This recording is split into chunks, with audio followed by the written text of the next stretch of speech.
You're not going on vacation. You're in debt. You're broke. You're not going out to eat. You're in debt. You're broke. You work all the time. You're in debt. You're broke. There's a great place to go when you're broke, too. Scam kids out of their ribbons. Okay, time to see how much steel lessons I have so I can roll my ribbons and scam kids with them.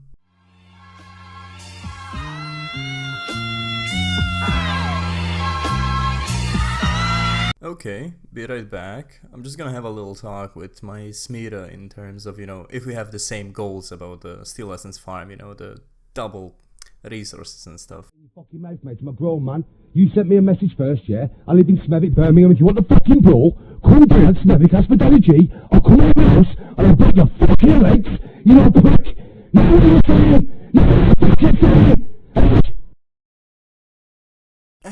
Now that we cleared out some of the tactics and plans we're gonna use, I think we're ready to start.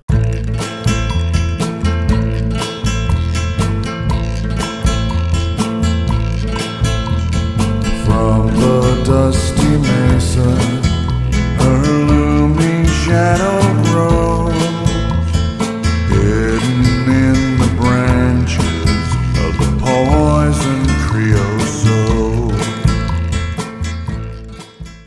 Platinum. What is platinum? Everyone wants it, but seemingly nobody has it.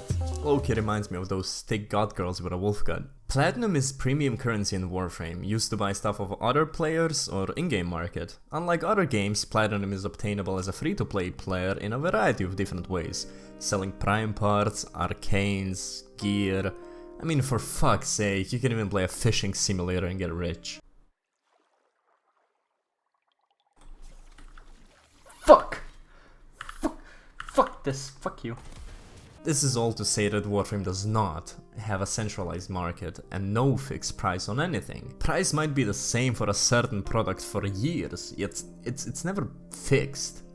For example, let's take Necros Prime. As we can see, its usual price is somewhere around 70 platinum, but you have some playing room to haggle. You see these dips in price? That's when the frame gets unvaulted, aka parts for that frame can be obtained without ever touching platinum by doing certain activities and earning Aya. Turning that Aya in for some relics of a wanted frame, then opening the said relics and... Fuck! It's fucking bursting again, I fucking don't like the fucking credit card! Honey? Give me the credit card? Honey, I know you wanted to put those 200k down on a house, but this bitch ass relic won't drop any fucking Necros parts! Well, that was intense. As I was saying, platinum can be made in loads of different ways. You can be a borderline psychopath who enjoys nothing more than to drink kuva, while your soul screeches in eternal damnation of Warframe gods because you're 500 rerolls deep into your kuva fucker ribbon. You think that sweet nectar of crit chance, crit damage, multi-shot minus zoom will make your life not feel like eternal torture? It won't.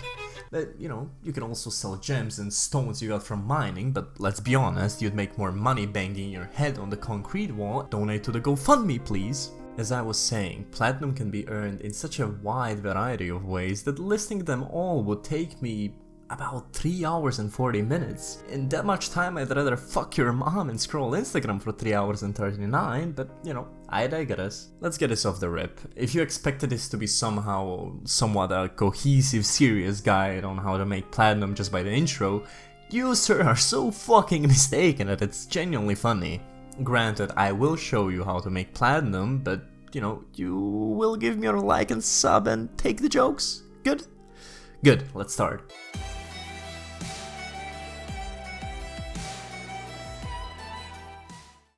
Economy.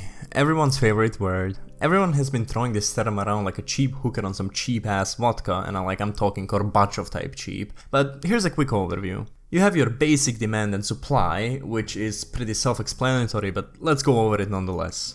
Demand is the amount of people wanting something. In simple terms, if there is a group of 3 monkeys and they all want a banana, you have a demand of 3 bananas. Since there is no bananas anywhere else, you can make monkeys do whatever you want as long as you give them the bananas. Banana buying power in this case is high because there is limited to no supply of banana. Getting a hang of this? No? Well, that's fucking unfortunate because it only goes downhill from here. Now we know what the demand is, so let's see how adjusting the supply works. If we take those same monkeys and unload a truck of bananas in their enclosure, all of a sudden you are not their primary supplier of bananas, and since bananas are in abundance, you waving a banana won't make monkey do shit. Except maybe literally shit, but that's besides the point.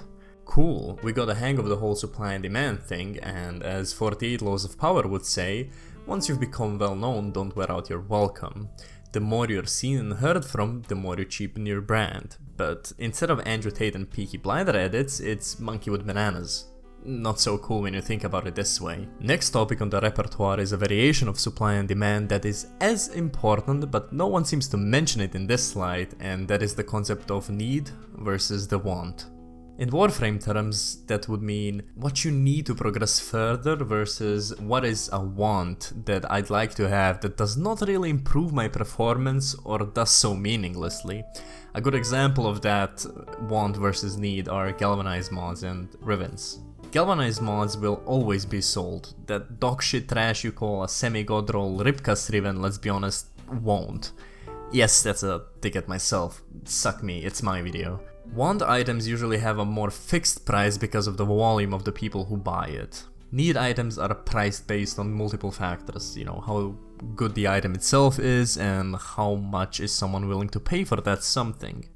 Think of it like going to a car dealership. A person who is buying a daily driver is buying the car so it can be used to go from point A to point B, and they don't care about anything else. No surround stereo, no inbuilt drag and butt plug, so the dealership can't really upsell them, because in the end it's only about the product itself and not what it means for the buyer itself. The second person walks in and they already have a mod of transport, so they're walking up to the exotic cars, looking at performance packages. The dealership is selling them status more than a mod of transport, so they can be upcharged for the feeling of status or what a car makes them look like. It's not about conveniency, nor going from point A to point B. Galvanized mods are those daily drivers. They slot into everything, they're really good, and they will always sell. Maybe not for the same price as some ribbons would, but in the end you can guarantee that you will sell all the galvanized mods. Your god roll ribbon will sell, but in a month, and in the end, ribbon pricing is not about what a ribbon is worth, but what a person is willing to pay for it. No one argues about the price of a galvanized mod, yet everyone turns into a Jew whenever they need to cough up 800 platinum for a ribbon. Back to math. The best combination would of course be that an item you're selling has a big demand, low supply, and is a need, not a want. Unfortunately, every need by the nature of being a need becomes supplied fairly well, besides world peace, but fuck that, world peace in my genocide simulator, never. Now that we got needs, wants, supply and demand fairly under control, let's introduce some real math curves. In economy, there are 2 different types of curves, and none of them describe your morning erection. One of them being a demand curve, the other one being a supply curve. Or as I call them, a money indicator and how many fucks are making money on the same item as me. Demand curve, as its name implies, is a curve that shows how in demand a certain item is. Usually, when that curve goes up, you wanna be there selling those items like those Twitter hoes sell OnlyFans. Every single post. This is a cry for help. Why is there porn on my gore and racism app? Supply curve is a curve that shows how many people are selling the certain item, and they work in kind of a synergy, as we explained above in demand versus a supply. Think of it, I already explained it, but I wrote it out so far, so, God knows I'm not throwing this hard work out. Now, to address the gonorrhea-ridden elephant in the room.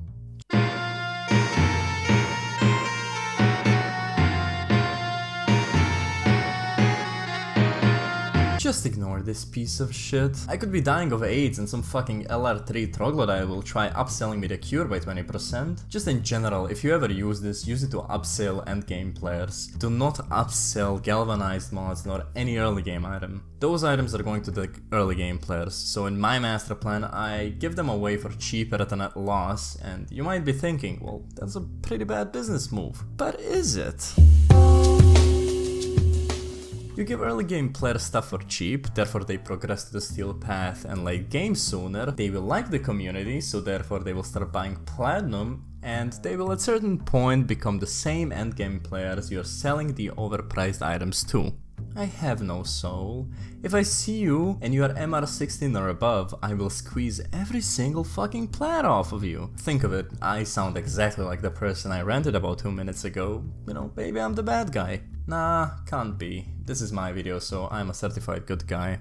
And for the love of fucking ballas, please do not buy nor sell your Rivens on here without knowing the Riven prices. This cesspool is filled with MR20 players who think they're some sort of Andrew Tate of Warframe, and they tried flipping Rivens they buy off new players for cheap, because new players don't know any better. Finally, the good stuff.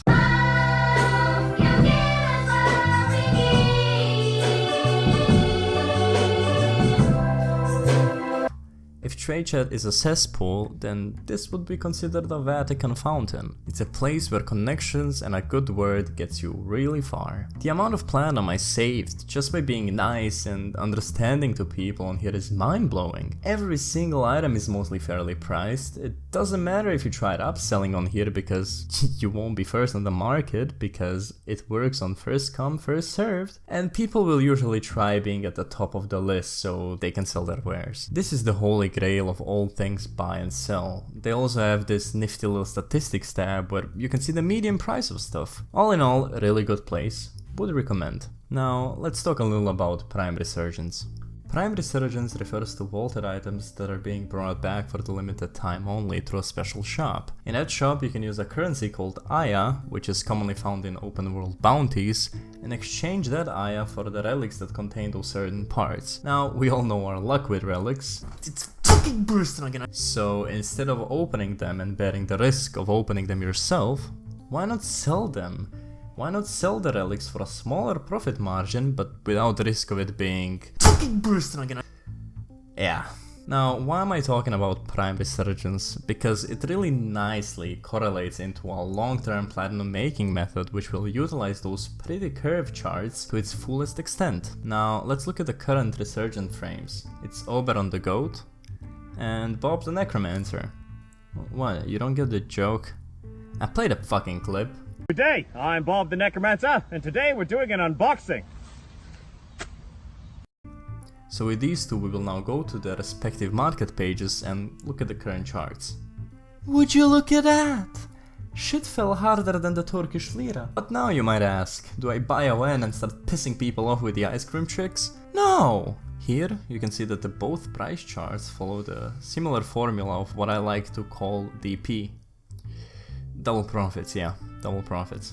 First, the price tanks a small amount when the frames get announced as a part of the Prime Resurgence, which is just people panic selling their stock for below the current market price. Because obviously, as discussed prior, more supply is less demand, at least in Warframe, because why the fuck would you build 20 Necros Primes? This ain't no Dungeons and Dragons. The second and more noticeable fall in price is the Resurgence itself, when all the good people start buying the relics, opening them, and then selling stuff for their current market price. But because the market is more oversaturated than an edgy boy Steam profile pick, they lose platinum. You can also see the volume spiking like a diabetic sugar level after a diet of nothing but sugar cubes. So play the smart game. If you have some startup capital, or a credit card, I don't judge, and a well-paying job, and no fiscal responsibility, stock up on those frames while the market is oversaturated.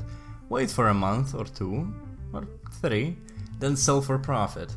No relics required. For some quick math, let's take Necros Prime. With a pre-resurgence medium price being 120 platinum and post-resurgent medium price being 75, if you buy 10 sets of Necros, which would cost you 750 platinum, maybe less if you snap some cheaper offers or just buy in bulk, you could sit on them for a month, 2, maybe even 3, or until another skin with a fat ass comes out and you need an emergency fucking platinum supply, and sell those. They go back to their pre-resurgence price in 99% of the cases. Only one that don't are vaulted stuff that hasn't been unvaulted for a really long time. Think Glaive Prime.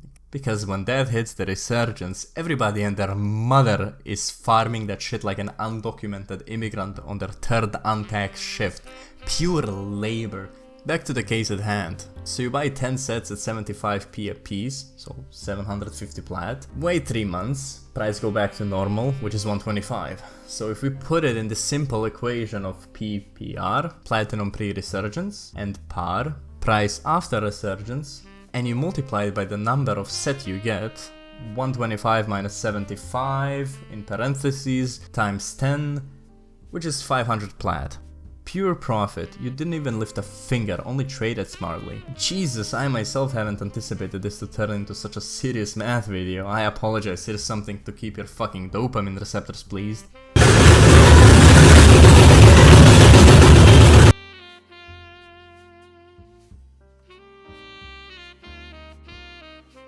Sit down and let me explain why that is a question that has so many right answers and each one I give you will be wrong. If I say go and farm Void Cascade for arcanes and sell them and this video blows up, every monkey and their hairy mother will go into Void Cascade and market will be oversaturated with those same arcanes, which in turn fucks you over. So do a little research and check your equipment, but make sure you are doing it at the same time as something else. Instead of playing survival for 9 hours like a hippopotamus that you are, try to get your hands on some steel essence, which you will turn into relics, and sell those relics. Maybe even consider doing those survivals in Void Fissure, so you can open relics while you grind the steel essence. It's about maximizing the winning. Think of what would Andrew Tate do if he played Warframe, and obviously, don't allegedly traffic women, but think outside of the box. And don't let that box be a prison cell box, like the one Andrew found himself in.